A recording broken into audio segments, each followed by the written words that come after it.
ये घटना जम्मू कश्मीर की है।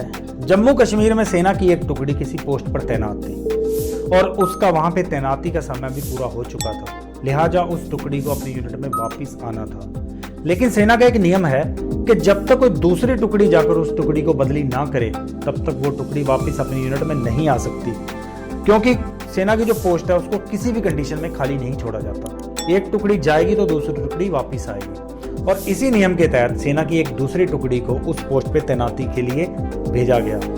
वो जो पोस्ट है वो एक ऊंची पहाड़ी पर थी, एक ऊंची चोटी पर थी, जहां पर जाने के लिए सिर्फ एक कंजेस्टेड सा रास्ता था, नैरो रास्ता था, और वहां पर पहुंचने का ना तो कोई और साधन था ना ही कोई और रास्ता था, सिर्फ वहां पे पैदल ही पहुंचा जा सकता था। तो जिस टुकड़ी को उस पोस्ट पे तैनाती के लिए भेजा गया, जब वो टुकड़ी उस रास्ते पर चल रही थी तो एक बर्फीला तूफान आ गया, और उस बर्फीले तूफान में वो सेना की टुकड़ी बुरी तरीके से फंस गई। सैनिकों को जो ठंड उस बर्फीले तूफान की वजह से हो रही थी उसको सहना बड़ा मुश्किल हो रहा था, लगभग असंभव हो रहा था, और सैनिकों को लग रहा था अब हमारी मौत नजदीक है, हम इस बर्फीले तूफान में ही दबकर मर जाएंगे। सब अपने घर वालों को याद करने लगे, सब जो उनके डियरेस्ट थे उनको सबको याद करने लगे कि अब हमारा एंड नजदीक है। लेकिन सेना का कमांडर बोला कि अब हमारे पास इस बर्फीले तूफान से बचने का कोई भी रास्ता नहीं है, अब हमारे पास सिर्फ एक आखिरी सहारा, एक आखिरी उम्मीद है, और वो है भगवान। सब मिलकर भगवान के आगे अरदास करो, प्रार्थना करो, दुआ करो, जो कुछ भी भगवान के आगे कर सकते हो वो करो कि अब सिर्फ भगवान ही हमें इस मुसीबत से बचा सकता है, उसके अलावा कोई हमें यहाँ से नहीं बचा सकता। तो सबने मिलकर भगवान के आगे अरदास की, प्रार्थना की, दुआ की, जो जिसका धर्म था उसके अनुसार उसने भगवान के आगे प्रे किया, और भगवान ने उनकी प्रार्थना सुनी। उनमें से एक सैनिक को दूर पहाड़ी पर एक मकान नजर आया, तो उसने अपने कमांडर को बताया कि वहां पे एक मकान है। कमांडर बोला जैसे तैसे करके उस मकान तक पहुंचो, क्योंकि वही अब हमें एक आखिरी सहारा नजर आ रहा है। तो जब वो उस मकान तक पहुंचे तो वहां पहुंचकर उनको बहुत निराशा हाथ लगी, क्योंकि वो एक्चुअली में एक दुकान निकली और उस पर भी ताला टंगा हुआ था, यानी जो आखिरी सहारा उनको नजर आ रहा था उस पर भी ताला टंगा हुआ था। सबको बहुत निराशा हुई, लेकिन जो कमांडर था वो बोला कि आगे की हम बाद में सोचेंगे, फिलहाल हमें इस सिचुएशन से बाहर निकलना है, इस ठंड से बचना है, इससे अपने आप को बचाना है, और इससे बचाने के लिए सिर्फ ये एक दुकान ही हमारा आखिरी सहारा है। तो उसने अपनी टुकड़ी को आदेश दिया कि इस दुकान का ताला तोड़ दो। टुकड़ी ने अपने कमांडर के आदेश का पालन किया और उसने उस दुकान का ताला तोड़ दिया। जब वो सेना की टुकड़ी उस दुकान के अंदर गई तो वहां जाकर देखा तो वो एक्चुअली में एक चाय की दुकान थी, जिसमें कुछ खाने पीने का सामान भी था और चाय बनाने का सामान था। अब डूबते को तिनके का सहारा, इस ठंड के मौसम में उनको चाय बनाने का सामान मिल गया तो सैनिकों को थोड़ी सी हिम्मत आई। उन्होंने सबसे पहले चाय बनाई और जो कुछ खाने पीने का सामान था उसको खाकर अपना गुजारा किया, अपने आप को बचाया, थोड़ा सा ठंड से राहत पाई। 2 दिन तक ये बर्फीला तूफान चला और 2 दिन तक वो सेना की टुकड़ी उस दुकान में चाय पीकर और जो सामान वहां पे रखा था उसको खाकर गुजारा करती रही। 2 दिन बाद जब वो बर्फीला तूफान रुका और वो सेना की टुकड़ी अपनी पोस्ट पे तैनाती के लिए आगे बढ़ने लगी तो एक सैनिक बोला कि इस दुकान की वजह से हमारी जान बच पाई है, हमने इस दुकान का ताला तोड़ा है, इस दुकान का राशन खाया है, और हम कोई चोर तो है नहीं कि बिना पैसे दिए फ्री में खाकर यहाँ से चले जाएं, तो हमें इसकी कीमत चुकानी चाहिए। बाकी सैनिकों को उसकी बात सही लगी, सब उसकी बात से सहमत हुए और सब ने मिलकर कुछ पैसे इकट्ठे किए जो 10,000 रुपये थे।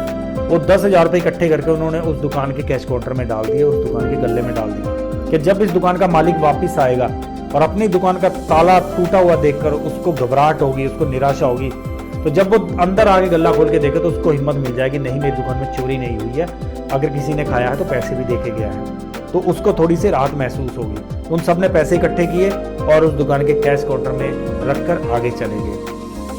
कुछ महीनों बाद जब वो सेना की टुकड़ी अपनी पोस्ट पे तैनाती का टाइम पूरा करके वापस आ रही थी तो उस टुकड़ी का कमांडर बोला कि चलो उस दुकान पर चलकर देखते हैं जहां पे हमने 2 दिन गुजारे थे, उस बर्फीले तूफान से जिस दुकान ने हमें बचाया था, चलो उसको चलकर देखते हैं कि वो दुकानदार कौन है, कैसा है, क्या करता है। जब वो टुकड़ी उस दुकान पर पहुंची तो वहां पे एक बुजुर्ग इंसान बैठा हुआ था, बुजुर्ग इंसान चाय बेच रहा था। कमांडर ने आकर पहले तो सबके लिए चाय का ऑर्डर किया। वो चाय पीते पीते उस दुकानदार से थोड़ी बातचीत भी करने लगे, लेकिन किसी ने भी उन बर्फीले तूफान वाले 2 दिनों की घटना का जिक्र उस दुकानदार से बिल्कुल नहीं किया। जब वो चाय पी रहे थे, दुकानदार से कामकाज के बारे में उसका हालचाल पूछ रहे थे, तो दुकानदार बात बात में कहता कि बस अल्लाह का शुक्र है, अल्लाह की देन है, अल्लाह का शुक्रिया। बात बात में वो अपने अल्लाह को धन्यवाद देता जा रहा था। तो एक सैनिक बोला कि बाबा, आप बार बार अल्लाह को धन्यवाद देते हो, क्या आपने कभी अल्लाह देखा भी है? तो वो बुजुर्ग इंसान, जो बुजुर्ग चाय वाला था, वो मुस्कुराकर बोला कि मैंने अल्लाह तो नहीं देखा, लेकिन अल्लाह है जरूर, इसका सबूत मेरे पास है। अब सैनिकों ने उस बुजुर्ग दुकानदार से पूछा कि सबूत दिखाओ कि अल्लाह कहाँ है। तो उस दुकानदार ने जो आप बीती कहानी सुनाई, उसको सुनकर सबकी आंखें खुल गई, सब हैरान रह गए। उस बुजुर्ग दुकानदार ने बताया कि वह वर्षों से यहाँ दुकान कर रहा है और यहाँ से निकलने वाली सेना की हर टुकड़ी यहाँ रुककर चाय पानी पीकर जाती है, जिससे मेरी अच्छी खासी आमदनी हो रही थी। मेरा परिवार अच्छे तरीके से चल रहा था, मेरी रोजी रोटी बहुत बढ़िया चल रही थी, मेरा गुजारा बहुत अच्छे तरीके से हो रहा था, बहुत अच्छा कामकाज चल रहा था मेरा। लेकिन एक दिन मेरा इकलौता लड़का अचानक बीमार हो गया और जब मैं अपने लड़के को डॉक्टर के पास लेके गया तो डॉक्टर ने बोला कि इसको बहुत ही गंभीर बीमारी है और इसका इलाज करना पड़ेगा, जिसके लिए कम से कम 10,000 रुपया लगेगा। इसी बीच में बर्फीला तूफान आ गया। एक तो मेरा लड़का बीमार और दूसरा बर्फीला तूफान, जिसकी वजह से मैं अपनी दुकान भी नहीं खोल पा रहा था। अब मैं अल्लाह के आगे यही दुआ करने लगा कि अब आप ही हमें इस मुसीबत से बाहर निकाल सकते हो, आप ही हमारा आखिरी सहारा हो। क्योंकि एक तो लड़का बीमार है, दूसरा दुकान नहीं चल रही, तो पैसा कहाँ से आएगा? अगर दुकान चलती तो 2 पैसे कमा के लाता, तब इसका इलाज करवाता। लेकिन अब दुकान भी नहीं मैं खोल पा रहा हूँ और मेरा लड़का भी बीमार है, इसकी भी जान बचानी है। तो मेरे पास सिर्फ एक ही सहारा बचा था और वो था मेरा अल्लाह। मैं अल्लाह से ही हर वक्त दुआ करता रहता कि आप ही मुझे इस रास्ते पर रास्ता दिखाओ, इस मुसीबत से मुझे बाहर निकालो। अल्लाह ने मेरी अरदास सुनी और जब मैं 2 दिन बाद वो तूफान रुका, 2 दिन बाद जब मैं अपनी दुकान पर वापस आया और मैंने आकर देखा कि इस दुकान का तो ताला टूटा हुआ है, बोला मेरी हिम्मत वहां पे जवाब दे गई कि एक तो मेरा लड़का बीमार, ऊपर से लगता है दुकान में भी चोरी हो गई। मैं अल्लाह को कहने लगा कि अल्लाह तुमने क्या किया मेरे साथ। लेकिन मेरे को हैरानी हुई जब मैं दुकान के अंदर गया और मैंने वहां जाकर देखा तो यहाँ तो कुछ भी चोरी नहीं हुआ। कुछ सामान खाया पिया गया है, कुछ चाय पी है। जब मैंने कैश काउंटर खोल के देखा तो उसमें 10,000 रुपए भी पड़े। तो वो बुजुर्ग दुकानदार सैनिकों से बोला कि अब आप ही बताइए, इस बर्फीले तूफान में यहाँ कौन इंसान आएगा? अल्लाह ही तो आकर ये 10,000 रुपया मेरे कैश काउंटर में रख के है, जिससे मैं अपने लड़के का इलाज करवा सकूं। अल्लाह ही मेरी मदद को आगे आया, उसने मेरी दुआ सुनी, उसने मेरी मदद की।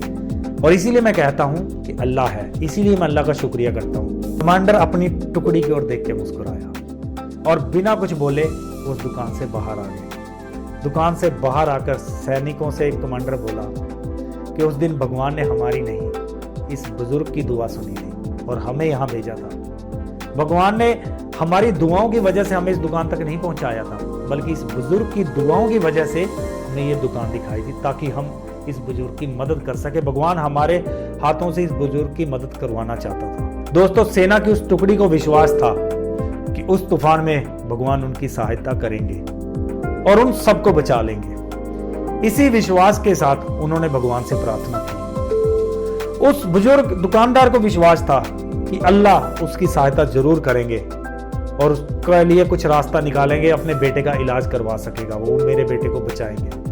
दोनों को विश्वास था, दुकानदार को भी विश्वास था और सैनिकों को विश्वास था, और दोनों के विश्वास ने उनको इस संकट की घड़ी से बचा लिया। अब दोस्तों, इस कहानी से हमें 2 सबक मिलते हैं। पहला सबक है कि जिंदगी में हमारे साथ बहुत बार ऐसा होता है कि किसी और की दुआओं के कारण हमसे कोई अच्छा काम हो जाता है। उस समय हमें ये नहीं सोचना चाहिए कि ये काम हमने किया है, बल्कि हो सकता है किसी और की प्रार्थना के कारण भगवान ने हमसे वो काम करवाया हो। जीवन में जो कुछ भी हमारे साथ होता है उसके पीछे कोई ना कोई कारण जरूर होता है। बस उस कारण को समझने की नजर हमारे पास होनी चाहिए। हमसे जो भी अच्छा काम होता है उसका क्रेडिट खुद को नहीं, भगवान को दो कि उसने आपसे वो काम करवाया है। किसी और की दुआओं के कारण आप किसी अच्छे काम का भागीदार बन पाए हो। और दूसरा सबक ये है कि जब कोई चीज हमारे कंट्रोल में ना रहे, हमारे सारे एफर्ट फेल हो जाए, हमें कोई रास्ता नजर ना आए, तो उस चीज को उस भगवान के ऊपर छोड़ दो, वो अपने आप रास्ता बना देगा। पहले तो अपना बेस्ट से बेस्ट एफर्ट देने की कोशिश करो, अपनी तरफ से पूरा एफर्ट लगाओ उस सिचुएशन से बाहर निकलने के लिए। लेकिन अगर आप बाहर ना निकल पाओ तो बस भगवान से प्रार्थना करो। प्रार्थना में बहुत ताकत है विश्वास होगा तो उसका परिणाम भी अच्छा आएगा, भगवान जरूर सुनेगा। दोस्तों, मन में है विश्वास सीरीज की पहली कहानी के ऊपर अपनी राय देने के लिए आप मुझे कमेंट करो। वीडियो अच्छा लगता है तो लाइक करो, ज़्यादा से ज़्यादा लोगों तक शेयर करो, और ऐसे और नॉलेजेबल या कुछ ऐसे वीडियो देखना चाहते हो जो आपकी लाइफ में कुछ ना कुछ वैल्यू ऐड करके जाएंगे तो इस चैनल के मेंबर बनो, इस चैनल को सब्सक्राइब करो। मिलते हैं अगले वीडियो में। Till then, good bye.